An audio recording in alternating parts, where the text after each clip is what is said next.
Sainath multi-state देईल सोने खरेदीसाठी सोन्याच्या किमतीच्या 75% कर्ज, तेही 5 वर्ष मुदतीने. साईनाथ मल्टीस्टेट. फोन 83 49 50 51 20.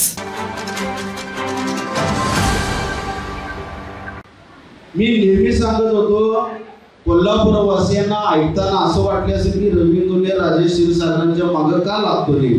मी त्यांच्या मागे लागलेलो नाही. माझं उद्दिष्ट असं आहे की भ्रष्टाचार यांनी थांबवला पाहिजे, यांनी टक्केवारी थांबवली पाहिजे, यांनी यांच्या घरचा विकास पहिला थांबवला पाहिजे.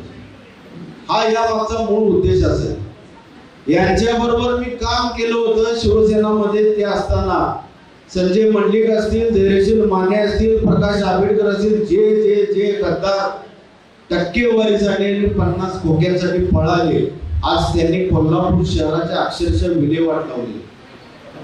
केशवराव भोसले नाट्यगृहासारखे एक ऐतिहासिक नाट्यगृह, ज्या नाट्यगृहामध्ये किमान 5 वर्षाच्या 10 वर्षाच्या पूर्वीच्या फायली, ठराव, महानगरपालिकेचे जनरल बॉडीचे ठराव, स्थायी समिती सभापतीचे जे काही ठराव होते ते ठराव त्या महानगरपालिकेच्या माध्यमातून इथे ठेवण्यात आले.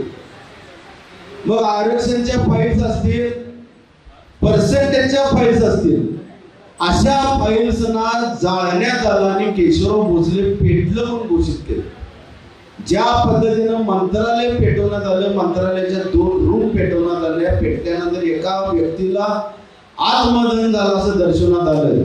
सेम अगदी तोच प्रकार याच कोल्हापूर शहरामध्ये याच महायुतीच्या माध्यमातून आणि नेते मंडळाच्या माध्यमातून प्रकार घडतो.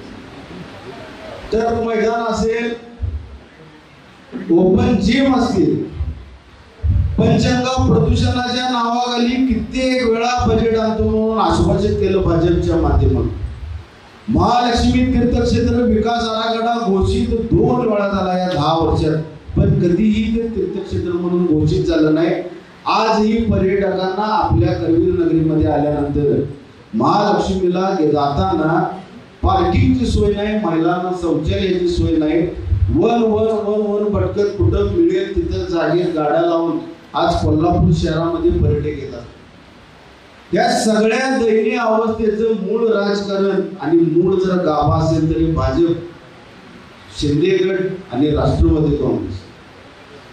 काल का आज ज्या पार्थ पवारांच्या माध्यमातून जो गलिच्छ प्रकार घडला, सन्मान्य राऊत साहेबांनी पत्रकार परिषदेमध्ये बोलून दाखवला. इतका गलिच्छ प्रकार आजपर्यंत महाराष्ट्र राज्यामध्ये झाला नव्हता.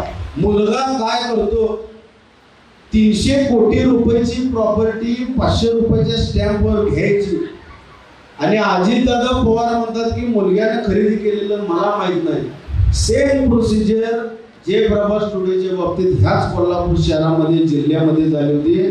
राजेश क्षीरसागरांच्या मुलग्यानं फक्त 5,000 रुपये देऊन जयप्रभास टुडेचा स्टॅम्प केला होता आणि ते सेम असंच वाक्य बोलले होते की माझ्या ऋतुराजानं काय केले नेमकं मला हा व्यवहार माहिती नाही.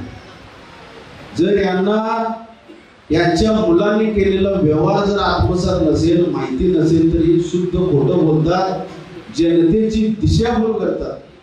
अशा या असंस्कारिक लोकांपासून, नेते मंडळींपासून आपला महाराष्ट्र, आपला कोल्हापूर जिल्हा आणि आपला देश वाचवला पाहिजे. निव्वळ देव, देश आणि धर्माच्या नावाखाली याने अक्षरशः लूट चालू केलेली आहे देशामध्ये.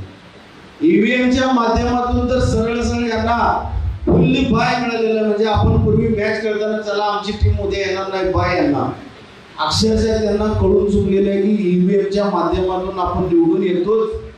त्यामुळे समोरची किती आंदोलन करू देत, किती ओरडू देत, त्यांची दखल आम्ही घेत नाही, त्यांच्याकडे आम्ही लक्ष देत नाही. मीडियाच्या माध्यमातून वेळोवेळी सर्व पक्षांनी आवाज उठवला की हे ईव्हीएम कशा पद्धतीनं बोगस आहे, मतदार याद्यांमध्ये कशा पद्धतीनं गोळ झालेला आहे, दुबार मतदार कशा पद्धतीनं आत घातलेले. या सगळ्या गोष्टींचा जर आढावा घेतला तर अक्षरशः प्रामाणिकपणे तुम्हाला सांगतो, शिंदे गटाचा महाराष्ट्र राज्यामध्ये एक साधा शिपाईच्या देखील प्रवृत्तीचा माणूस शिल्लक राहणार नाही, एवढी दयनीय अवस्था त्यांची होणार. आणि सत्यता आहे. पण भारत देशाची जनता ज्या पद्धतीनं पूर्वी ब्रिटिश आले, कच्चा माल घेतो आणि पक्का माल आमच्याकडून तुम्ही या ईस्ट इंडिया कंपनी आम्ही स्थापन करतो किंवा मसाल्याचा व्यापार करतो म्हणून आत आले आणि त्यांनी आपलं राज्य केलं. भारत देशातील जनता ही पूर्णपणे शून्य अवस्थेत कधीच काम करत नाही.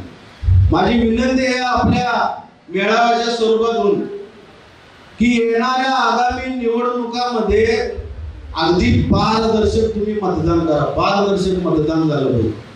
आज कोल्हापूर शहराला कोल्हापूर कोणच संबोधित नाही. बाहेरून येणारा प्रत्येक माणूस कोल्हापुरी नाही, हे खड्डेपूर झालेला असा आत्मसात कर.